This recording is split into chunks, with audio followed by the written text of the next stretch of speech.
तर खरात मुळे चाकणकर यांच्या मागची कटकट ही कायम आहे। महिला आयोगाच्या पदावरून चाकणकरांना हटवा अशी मागणी आता रुपाली ठोंबरे पाटील यांनी सुद्धा केली आहे। महिलांना सुरक्षित सक्षमतेची विश्वास दाखवण्यासाठी आणि सत्ताधारी आम्ही सत्तेतले खमके असलेले विश्वास दाखवण्यासाठी तातडीने चाकणकर यांचा राजीनामा घेणं गरजेचं आहे। जर चाकणकरांना कुठे नैतिकता उरली असेल तर त्यांनी स्वतःहून राजीनामा द्यावा।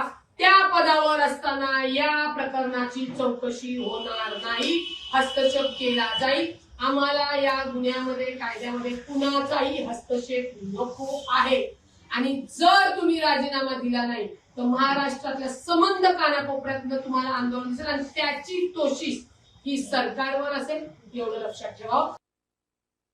जे राज्य महिला आयोग महिलांच्या सुरक्षतेसाठी आहे, सक्षमतेसाठी आहे, त्यांच्याकडनं महिलांवर अन्याय अत्याचार झालेला आहे।